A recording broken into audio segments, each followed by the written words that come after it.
My name is Priscilla, and today I'll be reading a book called The Name Jar. This book is about a young girl who moves to the U.S. from Korea. Let's begin reading. The Name Jar by Yangsook Choi. Through the school bus window, Yoon Hai looked out at the strange buildings and houses on the way to her new school. It was her first day, and she was both nervous and excited. She fingered the little block of wood in her pocket and remembered leaving her grandmother at the airport in Korea. Her grandmother had wiped away Yoon Hai's tears and handed her an ink pad and a small red satin pouch. "Your name is inside," she had said. "My name?" Yoon Hai had wondered. Again she took out the red pouch to look at the wooden block with her name carved in it. As she ran her fingers along the grooves and ridges of the Korean characters, she pictured her grandmother's smile.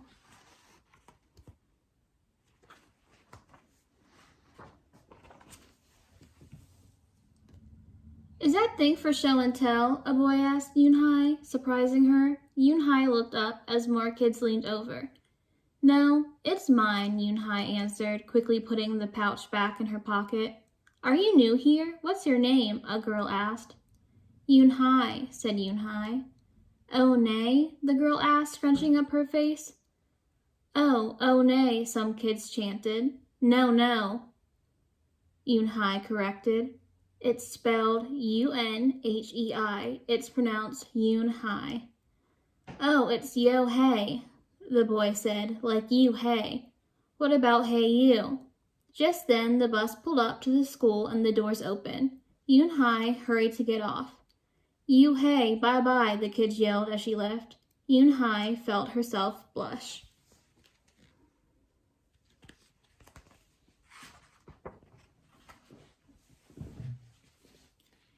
Yoon Hai stood in the doorway of her new and noisy classroom. She was relieved that the kids on the bus had gone to other rooms, but her face still felt red. "Aren't you going in?" asked a curly-haired boy with lots of dots on his face. "You're the new girl, right?" he asked cheerfully. Yoon Hai nodded, and before she could walk away, the boy took her hand and pulled her through the door. "Here's the new girl," he announced so loudly that the teacher, Mr. Kokotos, almost dropped his glasses. Mr. Kokotos thanked him and greeted Yoon Hai. "Please welcome our newest student," he said to the class. "She and her family just arrived from Korea last week." Yoon Hai smiled broadly and tried not to show her nervousness. "What's your name?" someone shouted. Yoon Hai pictured the kids on the bus. I haven't picked one yet," she told the class, "but I'll let you know by next week." As Mr. Kokoto showed her to her desk, she felt many round, curious eyes on her. "Why doesn't she have a name?" she heard someone whisper. "Maybe she robbed a bank in Korea and needs a new identity," a boy replied.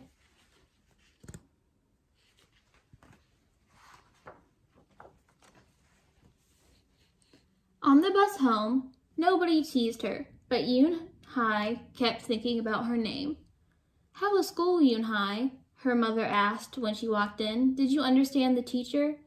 Yoon Hai simply nodded. She unpacked her school bag and set the red pouch by a photograph of her grandma.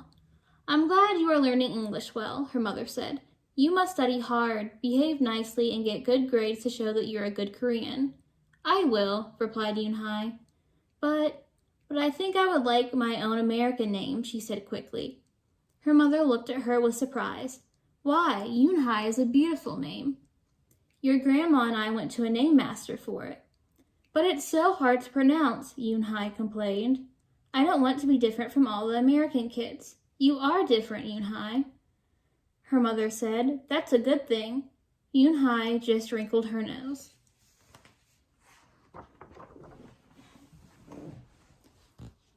Later that day, Yoon Hai and her mother went grocery shopping in their new neighborhood.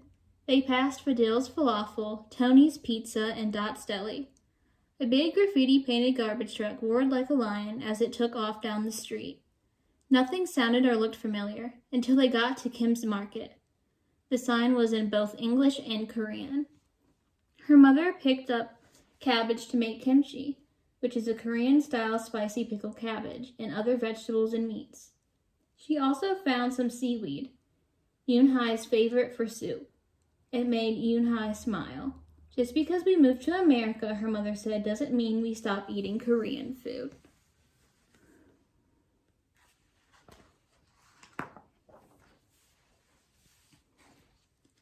At the checkout counter, a friendly man smiled at Yoon-hai. Helping your mother with the shopping, he asked. Yoon-hai nodded.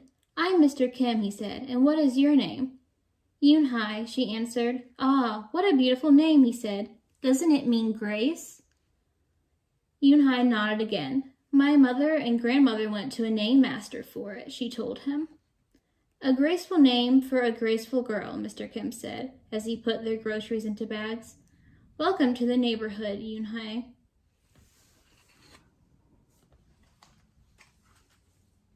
That evening, Yoon-hai stood in front of the bathroom mirror.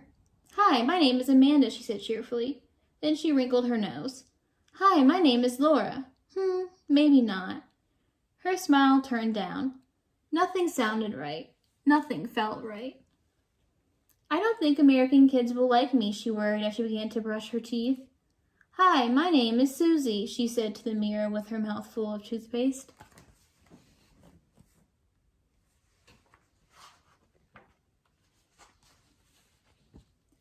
The next morning, when Yoon-hai arrived at school, she found a glass jar on her desk with some pieces of paper in it. She took one out and read it aloud. Daisy. That's my baby sister's nickname, but she said you can use it if you want, said Cindy, who sat next to her. Yoon-hai took out the rest of the paper. Tamala, she read. I got it from a storybook, said Nate. She was smart and brave.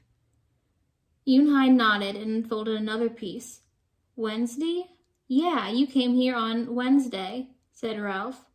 Thank you for your help. A smile spread over her face. Ralph quickly said, we'll put more names in. You can pick whatever you like, or pick them all, and you'll have the longest name in history.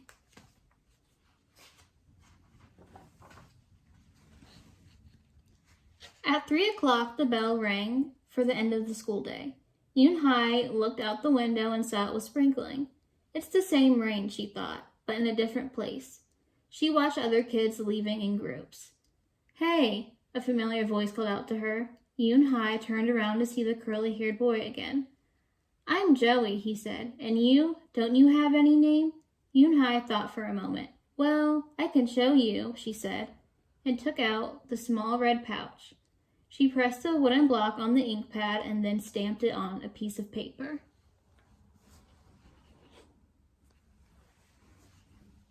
This is my name stamped, she said. My grandma gave it to me. In Korea, I can use it as a signature when I open a bank account or write a letter. And whenever I miss my grandma, I use it to fill a piece of paper. Want to try it? She offered the stamp to Joey, and he carefully inked the stamp and pressed it hard on the paper. The red characters gleamed against the whiteness. Wow, that's beautiful, Joey said. Can I keep the paper? Sure, Yoon-hai said, and then the two of them shared her umbrella as they walked to the school bus.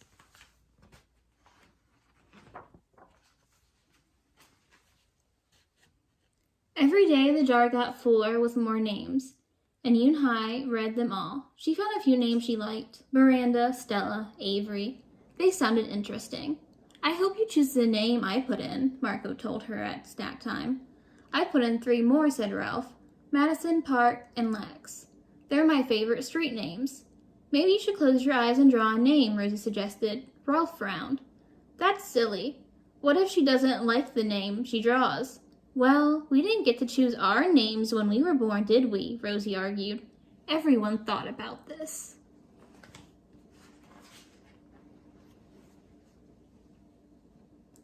When Yoon-hai got home from school that day, her little brother ran to give her a letter. It was from her grandma. She opened it quickly. It said, To my Yoon-hai, I hope you are enjoying your new school and new friends. Be sure to help your mother and your little brother. Here the moon is up, but there the sun is up. No matter how far apart we are, and no matter how different America is from Korea, you'll always be my Yoon-hai. Your grandma forever. Yoon-hai took out her wooden stamp and filled a paper with it. She thought for a long time in front of the bathroom mirror.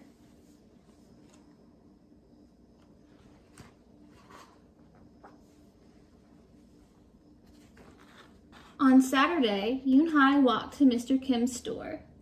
Mr. Kim was helping a customer, but he looked up and greeted her. "Hi, Yoon-hai." "Hello, Mr. Kim," Yoon-hai replied. She felt as if she was back in her old neighborhood in Korea. "Hey," said the customer, turning around. It was Joey. "Your name is Un-hee?" he asked her with his eyes open wide. Yoon-hai looked quickly at Mr. Kim, then turned to Joey. She nodded slowly. "Yes, it's pronounced Yoon-hai, and it means grace," Mr. Kim added. "Yoon-hai," Joey said slowly, and this time perfectly. It made Yoon-hai smile. "I'll have it ready for you tomorrow," said Mr. Kim to Joey. "Thank you, Mr. Kim. See you Monday." "Yoon-hai," Joey said to her. He left before she could ask him why he was at the store.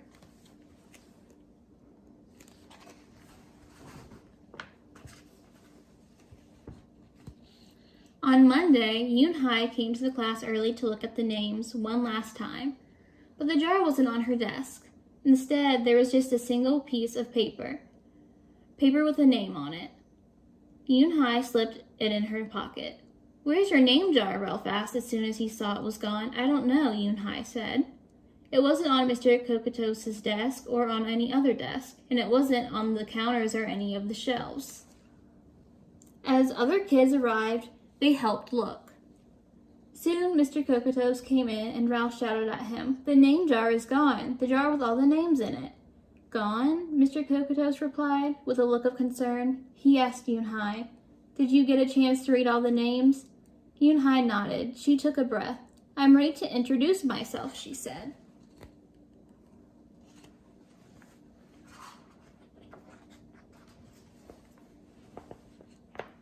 Yoon-hai wrote her name in both English and Korean on the chalkboard.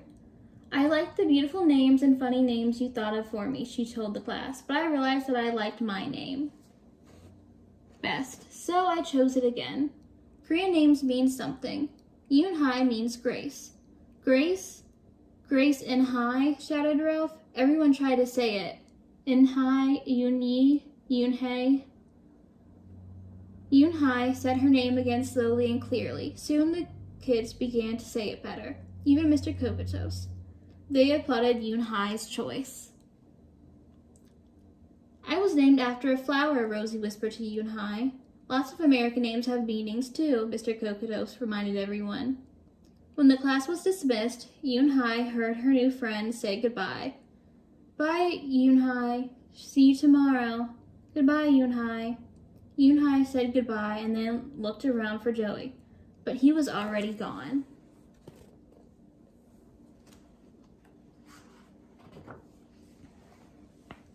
"Yoon-hai, Yoon-hai, come downstairs," Mother called up to Yoon-hai. "Your friend is here." She rushed down to see who she meant. There stood Joey, and in his arms was the name jar. "Where did you find it?" asked Yoon-hai breathlessly. Joey looked embarrassed. Well, I took it, but only because I wanted you to keep your own name." "And you did." He reached in and pulled out the names. "Do you want to keep them?" he asked. "Thank you. I'll keep them as a souvenir," Yoon-hai said happily. Then she pulled out the piece of paper from her pocket. "Do you want this back?" Joey grinned. "You can keep it. I'll return the name jar to the class. Maybe you could put some Korean nicknames in it for us. Names with good meanings." "I could do that," agreed Yoon-hai. "I've already got a Korean nickname," Joey said. "Mr. Kim helped me choose it."